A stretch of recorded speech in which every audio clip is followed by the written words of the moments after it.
Ahí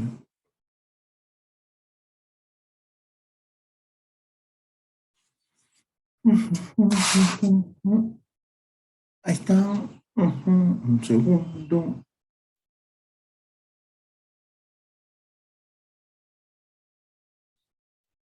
Un segundo.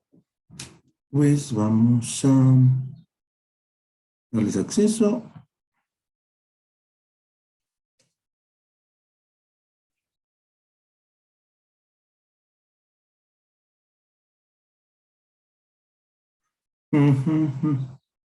Admitir todos.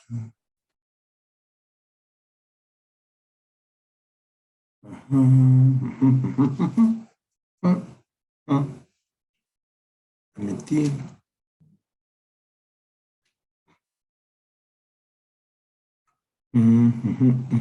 Buenos días, Diana, buenos días a todos. Vamos a ver si alguien más entra y ya ahorita comenzamos, ¿sale?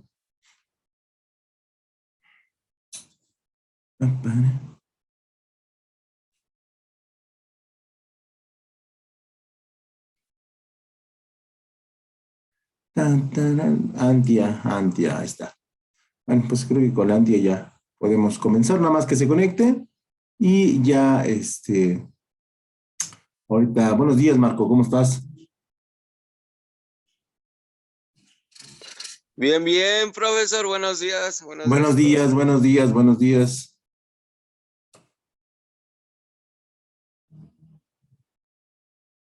Ok, bueno, pues entonces buenos días a todos, voy a compartir la pantalla.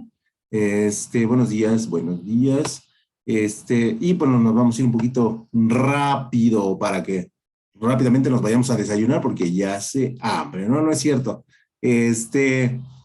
La siguiente semana, obviamente, ya saben que tenemos examen y que vamos a dejarle su guía como de costumbre. Entonces, para que lo tengan ahí muy en cuenta, es la guía más la actividad que tenemos que hacer y pues ya les estaré informando cuando suba la actividad. ¿Vale? Entonces, vamos a comenzar y el día de hoy vamos a ver el tema número 6, ¿no? Ahí vamos avanzando en el tema número 6. Y lo que vamos a ver son los títulos de crédito. Y dentro de los títulos de crédito, vamos a encontrar que, bueno, es la parte número 1. Aquí, debido a la cantidad de temas que son y a lo extensos que son, bueno, pues tuvimos que cortarlo en dos partes, el tema número 6. Tratamos de hacer el resumen más compacto que podamos, pero la verdad es que nos fue difícil hacerlo en un solo tema, pero bueno, vamos a establecer los diferentes puntos. Entonces, lo primero que tenemos que decir es que tenemos que establecer los títulos de crédito, la definición, y en ese sentido, en la legislación mexicana, los títulos de crédito son los documentos necesarios para ejercer el derecho, ¿no? El derecho que tenemos todos en desarrollar o establecer una consigna, ¿no? Y así se establece en la ley.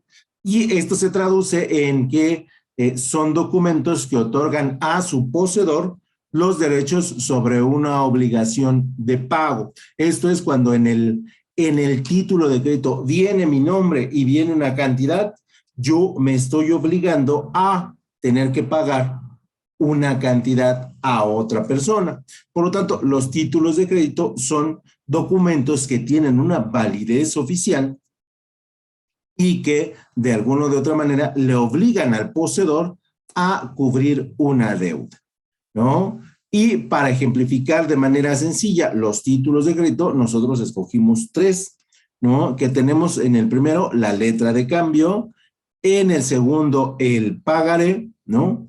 Que es el que más ocupan las empresas, y el cheque, ¿vale? Y los cheques que son los de más rápida cobertura o que más rápido se determina el pago del mismo, se utilizan también todavía mucho por parte de las empresas, ¿no? Hoy, bueno, también hemos de decir que las operaciones en pequeño ya se hacen a través de transferencia, ¿no? Y cuando digo en pequeño son ahí menos de menos de 10,000 pesos, ¿no? Menos de 5,000 pesos, pero cuando hablamos ya de compras grandes de producto o de materia prima, bueno, pues estamos hablando de el cheque como un documento seguro. Y esto sería el ejemplo perfecto de los títulos de crédito, porque yo firmo una letra de cambio y estoy obligado, cuando aparece mi nombre, a solventar el monto que viene ahí, ¿no? Cuando hablo del pagaré, exactamente igual, ¿no? Estoy obligado a cubrir el monto. Y cuando hablo del cheque, bueno, pues en el cheque, cuando yo lo expido, y viene mi nombre rotulado, bueno, pues ahí tengo que hacer pues el pago del mismo, ¿no? Por lo tanto, ese es un título de crédito. ¿Por qué lo vemos en derecho mercantil? Bueno, porque las empresas utilizan el crédito como elemento básico de sus operaciones y esto les permite poder pagar en periodos más adelante, ¿no? Entonces, para poder pagar, las empresas que nos prestan utilizan el concepto, evidentemente, del título de crédito o crédito para que la persona tenga la obligación legal de podernos pagar. Por lo tanto, de esta manera, y haciendo un ejemplo con el pagaré es un título de crédito en el que se establece una promesa de pago. Previo, pues evidentemente nosotros solicitamos el dinero y la gente que no lo presta dice, sí, sí te lo presto, pero con la condición de que haya una promesa de pago o de varios pagos, que esto es lo que normalmente sucede. Y en el documento se estipula la cantidad por saldar, esto es por pagar, así como las fechas, la fecha o fechas de vencimiento, en el que se deberá cumplir el monto al beneficiario del pagaré. ¿Sale? El pagaré, repetimos, es un documento legal y entonces en ese sentido yo que lo recibo o yo que lo firmo con mi nombre en la leyenda, tengo que pagar el monto que se me está exigiendo. ¿Vale? Y ese sería el ejemplo más contundente. Repito, todas las empresas, todas, viven en función del crédito. Y por lo tanto, para proteger a las personas que nos prestan, en la legislación mexicana se establece el título de crédito como un documento que es de elemento legal y que es elemento probatorio para que la persona que no nos quiera pagar reconozca su deuda y de alguna o de otra manera se le obligue a cubrir el monto que se le fue prestado. Ojo, obviamente, si no nos paga, tendrá que correr un juicio, tendrá que haber testigos, tendrá que haber pruebas y una vez que pase 1 o 2 años, la persona verá la posibilidad de pagarnos en términos de sus posibilidades, ¿no? Entonces, por ahí, bueno, pues como todo en la ley en México es un poco lenta, pero bueno, pues, al final la tenemos como una herramienta. ¿Qué características tienen los títulos de crédito?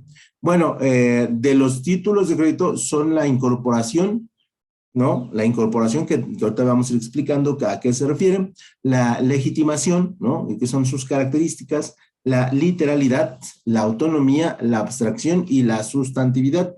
Estas son sus características. Y ahorita vamos a ir explicando cada una de ellas a qué se refiere.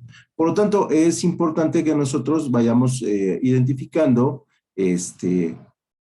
algunas de estas características. ¿Sale?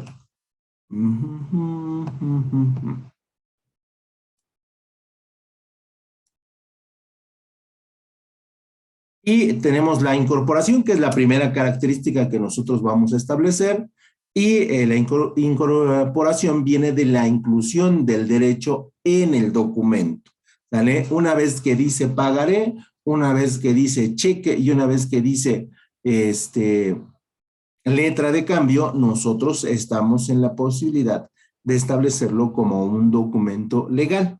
Es decir, el que tiene el título tiene el derecho, porque este se concede en el documento. Si no se posee físicamente el documento, no se tiene el derecho. ¿Vale? Entonces, es bien importante que cuando ustedes desarrollen o quieran proteger su inversión o el préstamo que hicieron, tengan en posesión su título de crédito, ¿sale? Entonces, en ese sentido, una vez que ustedes van a levantar su denuncia y empieza a correr el juicio o el acuerdo, porque también hoy tenemos mucha la idea de hacer acuerdos, lo que hacemos es mostrar los títulos de créditos que fueron exhibidos, que fueron firmados, y a partir de ese momento se habla de la incorporación del derecho al documento. En el número 2 vamos a tener la legitimación, y dentro de la legitimación consiste en la propiedad que tiene el título de crédito de facultar a quien lo posee, ¿no? Según la ley de circulación, para exigir del suscriptor el pago de la prestación consignada en el mismo y solventar válidamente la obligación del suscriptor, del que firmó, a favor del poseedor, que es la persona que lo tiene en su poder. Entonces, una vez que nosotros tenemos la firma y la posesión del mismo, nosotros sabemos que es un documento legítimo, ¿sale? Puede ser que haya personas que les digan que no, puede ser que haya personas que digan que no vale para nada, pero ya cuando se enfrentan en elementos mercantiles, ¿no? O ya cuando hay una disputa mercantil de empresa entre empresa, el documento es 100% válido. Y no le interesa a la ley ni a la doctrina, esto es al estudio del derecho mercantil, no le interesa en materia de títulos de crédito, ni quién es el propietario real, lo que le importa es el poseedor formal. Porque, ojo, aquí hay ocasiones en que el título de crédito se transfiere y dices tú, está bien que lo transfieras 5, 6, 7 veces a la persona que te va a pagar. Al final hay un documento que está firmado por la primera persona que lo solicitó y entonces en ese sentido el documento se considera legítimo. Y aquí a este punto hablamos de ciertas actividades que hacen los abogados, los empresarios, y que se hacían mucho antes, ¿no? Para no pagarle, sobre todo a las empresas de nueva creación. Esto sucedía mucho, por ejemplo, entre los gobiernos locales, ¿no? Los de los municipios y las empresas proveedoras. Y entonces, en ese sentido, pues en ocasiones ya no te pagaban y tú no podías reclamarle, ¿no? Porque el gobierno le transfería la deuda al siguiente gobierno y así sucesivamente. Y entonces la mayoría de las empresas optaba por rendirse y no cobrar ese dinero. Ahora ya eso no sucede porque, bueno, hay demasiados mecanismos sobre los cuales el monto de las deudas, el procedimiento de las deudas y el registro de las compras en los gobiernos está pues bien cimentada, ¿no? Aunque eso no exime que de alguna otra manera también hagan trampa, ¿no? Porque pues sí la hacen. En la tercera característica tenemos que para efectos de la ley de circulación de los títulos de crédito, dentro de la circulación, estos se van a clasificar en 3 tipos, ¿no? Nosotros vamos a tener 3 tipos de títulos de crédito. Y el primero sería el título al portador, y cuando hablamos de al portador nos referimos a que los títulos expedidos sin determinar personas ni señalamientos específicos, ¿no? Y entonces cuando hablamos de al portador estamos hablando de que a la persona en general, ¿no? No emitimos un nombre, pero esto no es lo ideal, esto se debería de poner el nombre y todas las características que de ella emanen, ¿no? Si es una empresa, si es una persona física, si es una persona moral. Hay ocasiones en que se hacen, pero no es lo recomendable. En el segundo lugar, nosotros vamos a tener los títulos de crédito a la orden y son los que se emiten a favor de determinadas personas o de la persona a quien se transmiten sus derechos, ¿no? Cuando hablamos a la orden es que van dirigidos específicamente a una persona y llámese Teresa Ángeles o Marco Antonio o Miguel o Susana, ¿no? Y ellos lo obligan a reconocer el préstamo o el monto que ha acreditado y de alguna otra manera a el mismo pago. Y luego, en tercer lugar, tenemos los títulos nominativos, aquellos que en el título se crean, expiden a favor de determinadas personas, pero además deben llevar un registro efectuado por el creador del título de crédito y en este se deben anotar las transmisiones de propiedad del mismo por el endoso. Aquí tenemos otra figura que es seguramente ustedes han oído, que es el endoso. Y entonces el endoso es un elemento solamente de los títulos nominativos y es cuando normalmente la primera persona no puede pagar y le dice a otra, te endoso mi título de crédito para que tú saldes la cuenta. Posiblemente se quede con la mercancía, posiblemente se quede con los bienes, pero la segunda persona va a aceptar la deuda y la va a saldar endosando sus títulos de crédito. No sé si recuerden, y esto es como un ejemplo, que decían, ven a Bancomer y tráenos tu tarjeta de crédito de Banamex, ¿no? Y nosotros te saldamos la deuda, hace muchos años, te saldamos la deuda y te damos una tarjeta de crédito a nuestro nombre, ¿no? Y entonces era una forma de endoso, ¿no? El que se hacía, porque el segundo banco se hacía cargo de la deuda, le pagaba el primero y te daba una tarjeta de crédito para que te siguieras endeudando, ¿no? Y de alguna otra manera, pues mucha gente lo veía como una opción viable. Y a eso se trata el endoso. Entonces, para efectos de circulación, tenemos tres tipos de títulos de crédito. Los títulos de crédito al portador, los títulos de crédito a la orden y los títulos nominativos, ¿no?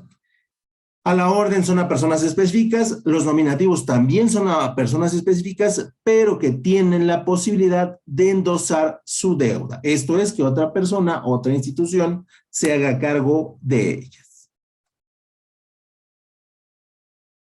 En cuarto lugar tenemos la literalidad, ¿no? Y es cuando se crea el documento que, bueno, que se va a firmar, ¿no? Y aquí decimos que emerge a la superficie, pero es que lo vean las dos partes, ¿no? Porque ese es el lenguaje de los abogados, ya saben, ¿no? Que emerge a la superficie del negocio casual o el negocio subyacente, ¿no? Que están las dos partes involucradas, la que va a prestar y la que va a recibir el dinero, y se redacta en términos de que ya no puede ser modificado o cambiado, ni haber nadie que pueda hacer los cambios. ¿Sale? Cuando hablamos de la literalidad es que decimos que el documento se prestó al señor Alejandro Sánchez Hernández y que el monto que se le prestaron fueron 50,000 pesos, ¿no? Y entonces mi nombre y el monto no se puede cambiar. También se establece en el título de crédito que el señor Alejandro Sánchez cada primero de mes tendrá que pagar en 5 exhibiciones, cada una de 10,000 pesos, la cantidad acordada, ¿vale?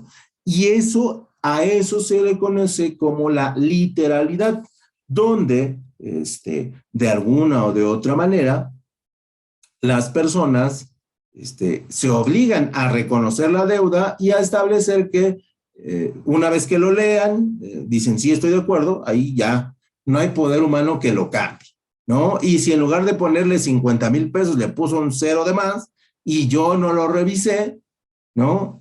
Y aparte en los pagos mensuales le puso un cero de más y yo no lo revisé, que podría, pero no es factible que pase, pero podría pasar, entonces ahí yo reconozco el monto de la deuda. Por eso es que es importante que todos los documentos se revisen. Che, Yoseli, ¿qué horas entran? ¿A qué horas entran a clase? 21 minutos tarde, qué bárbaros.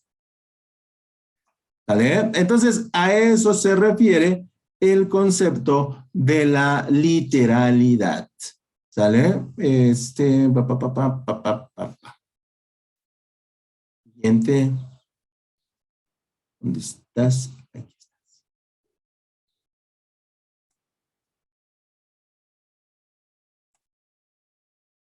Y ya pasamos a la clasificación y hablamos de la autonomía, ¿no? Y cuando hablamos de la clasificación de los títulos de crédito, en el primer lugar tenemos que el título de crédito nace en el momento en que se redacta y su suscriptor original lo pone en movimiento y lo entrega a su beneficiario, ¿vale? Yo lo firmo, yo lo redacto, yo se lo entrego, ¿no? Y la otra persona lo recibe y dice, pues órale, ¿no?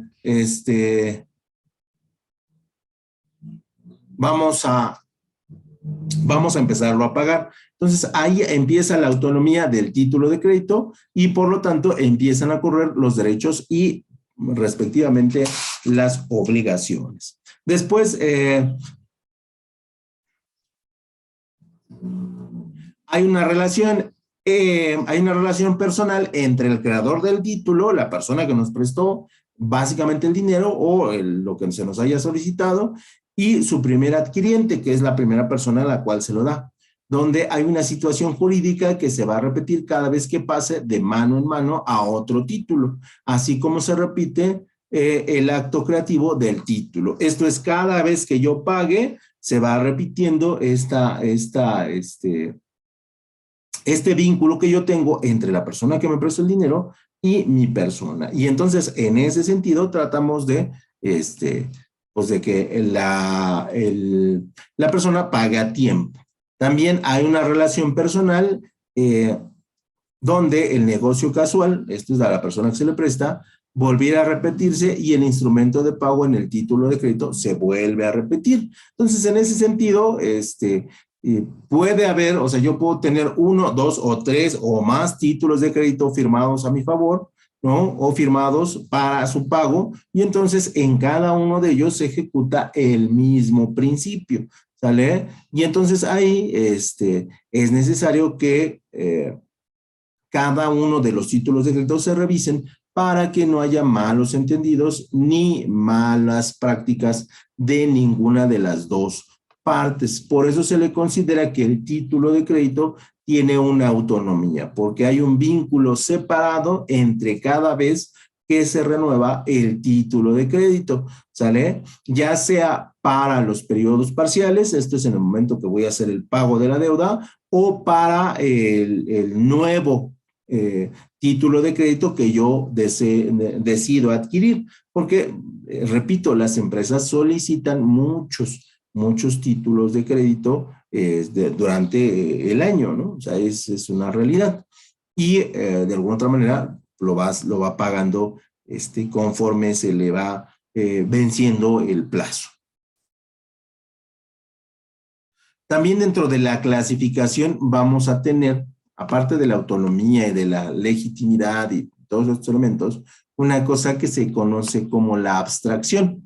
Y en la abstracción consiste precisamente en que las excepciones casuales no son oponibles a los títulos de crédito.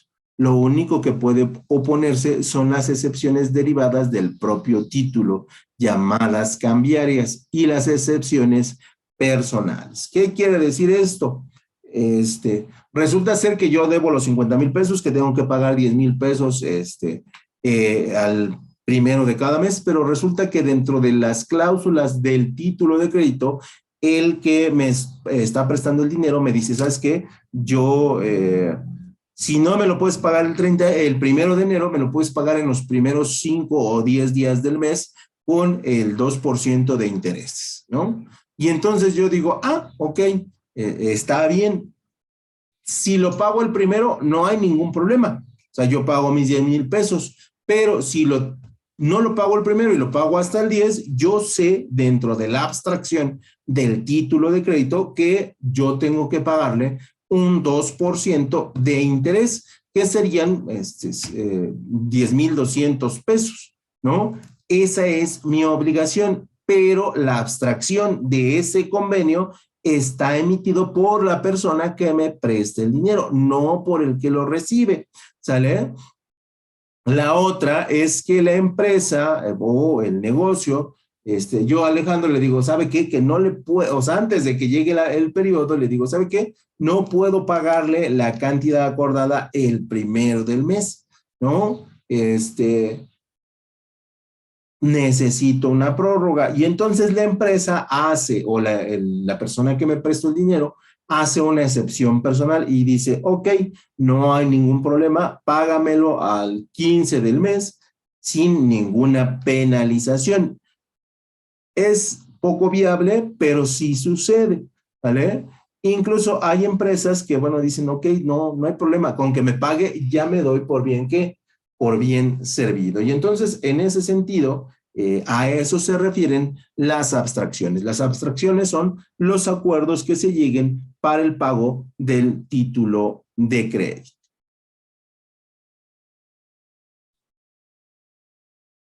Entonces, siempre que reciban un título de crédito o que ustedes emitan un título de crédito, deben pensar en este tipo de situaciones.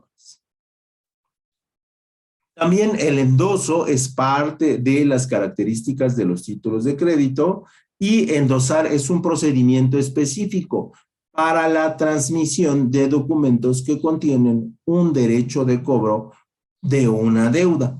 Por lo tanto, el endoso es la declaración del acreedor frente a su deudor, pidiéndole que pague la deuda a otra persona diferente y que se realice en los propios documentos que contiene la deuda.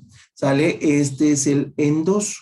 Repito, el endoso es la declaración del acreedor frente al deudor, pidiéndole que pague la deuda a otra persona diferente y que se realice en el propio documento que contiene la deuda. El endoso puede ser y aquí no lo establecemos, pero yo se los comento, el endoso puede ser del deudor al acreedor, pero también del acreedor al deudor. ¿Qué quiere decir esto? Yo le presto a Marco 5,000 pesos y le digo, ¿sabes qué?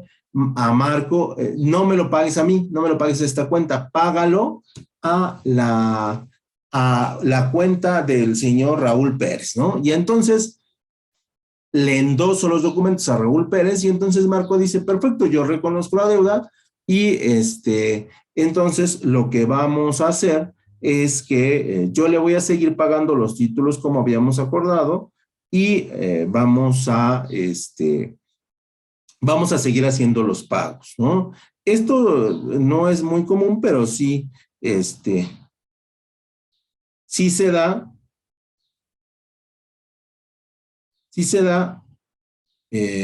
y pues aquí no afecta nada el documento, ¿no? Porque, de alguna otra manera, la deuda se tiene que pagar, pero es un esquema que se hace en algunas empresas porque aquí en el ejemplo, no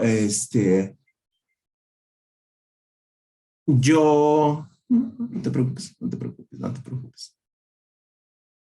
Perdón, es que aquí tenemos una situación, pero no se espanten, es que mi esposa se espanta, pero no es nada serio, una disculpa. Les decía, esto sucede porque yo, Alejandro Sánchez, yo tenía una deuda con Raúl Pérez de 5,000 pesos y entonces lo que yo hago es que la deuda la va a cubrir Marco, la va a cubrir y yo endoso el documento.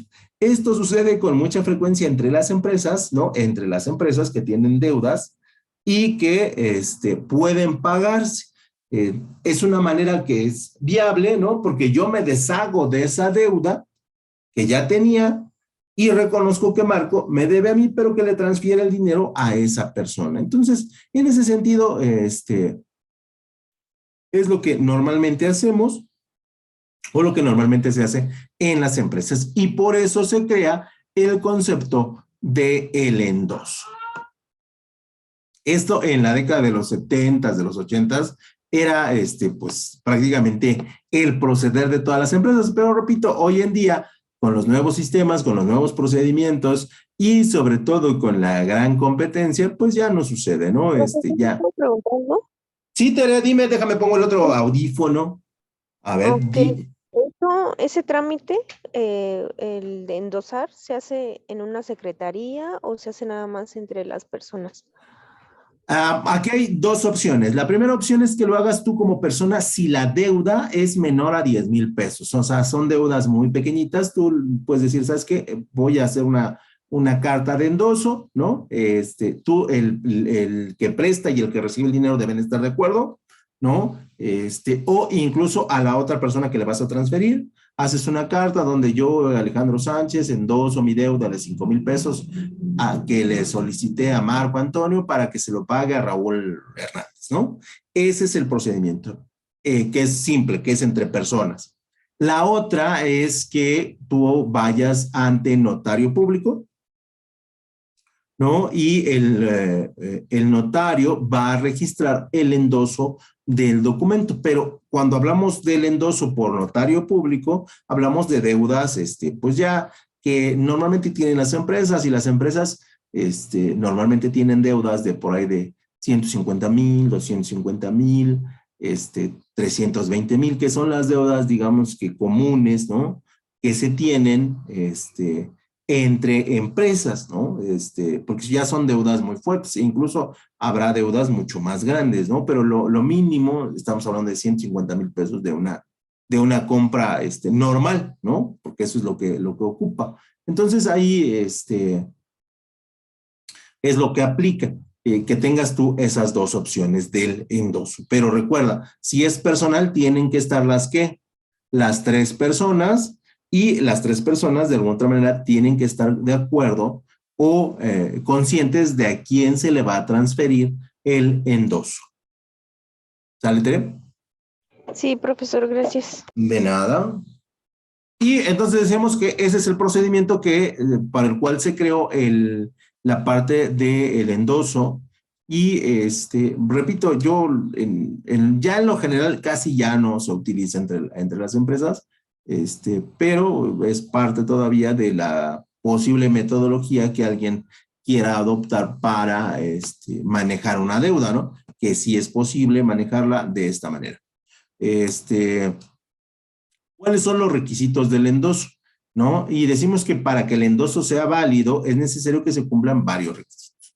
Primero, la declaración formal, ¿no? La certificación sobre la transmisión de la deuda por parte del acreedor en el propio documento. Esta declaración formal se realiza a través de la firma del endosante, que es lo que decíamos, y la firma del endosante, el documento está garantizada la aceptación y el pago de la deuda contenida en el documento, ¿no? Ya sea de manera libre entre las partes involucradas o ya sea a través de notario. Y la entrega material de documentos, como es el documento el que contiene este derecho de cobro, debe transmitirse el documento en sí al nuevo acreedor para que éste haga efectivo el endoso. Esto es, en nuestro ejemplo, yo se los daría a la otra persona para que él hiciera los cobros correspondientes a Marco, ¿no? En el caso de que sea personal. Y esa sería tanto la declaración formal, ¿no? Donde todo el mundo sabe que se va a endosar un documento, como la entrega del material a la tercera persona que se ve involucrada en el título de crédito. Continuando con el endoso, el deudor no debe firmar ni aceptar dicho endoso si se considera que el pago o la deuda de la persona no está totalmente acreditada. ¿Qué quiere decir esto? Que en lugar de que fueran los 5,000 pesos que habíamos acordado, por ahí se firma de 6,000, 6,500 o 10,000 o la cantidad que sea, ¿no? Y ahí el deudor dice, ¿sabes qué? Espérate, no, así no habíamos quedado, ¿no? Que esto se hacía mucho, te repito, en las décadas pasadas, ¿no? Para despojar a mucha gente de sus bienes, ¿no? Porque, por ejemplo, en algunos estados se endosaban malmente terrenos, hectáreas, ¿no? Y entonces resulta que una hectárea valía 1,000 pesos, por ponerles un ejemplo, y resulta que en el endoso la hectárea valía 500, y entonces la persona a la que debía decía, pues es que yo había dicho que una, ¿no? Y entonces así te quitaban las hectáreas, ¿no? Eran cosas muy terribles que se daban antes, pero bueno, así sucedía, ¿no? Y por eso es que de repente, no quiero ser grosero, ¿no? Pero en Ecatepec ves un montón de unidades habitacionales, ¿no? Que fueron producidas, ¿no? Y fueron desarrolladas bajo este concepto, ¿no? Del endoso y pues de alguna otra manera, del abuso de las leyes mercantiles. Profesor, Sí, esto del endoso también sucede cuando se vende un pagaré, ¿verdad? exactamente, sí. Puedes hacer el pagaré, la letra de cambio e incluso, pero hoy no estoy seguro, antes se podía con el cheque, pero hoy no estoy seguro, hoy yo no estaría, no te lo podría firmar totalmente, pero en el pagaré y en la letra de cambio se hacía mucho, sobre todo en el pagaré, ¿no? Repito, en las zonas de Catepec te decían, le presto 50,000 pesos y la gente decía, ¿y a qué tasa de interés? Pues de a 3%, y la gente decía, sí, claro, está muy bien, pero resulta que endosaban la cuenta y ahí decían, los gastos por endoso son de tanto, ¿no? Son de 50,000 pesos más. Y entonces la gente, como no leía, ¿no? Como no estaba consciente del poder del endoso, empezaba el litigio y pues la deuda de 50,000 se convertía en 100,000. Y como no podían pagar, entonces llegaba la requisición de pago y decían el abogado, ¿sabes qué? Tu terreno vale 100,000, con ese me lo saldas. Y entonces, ¿qué creen que hacía la gente? Pues vendía, ¿no?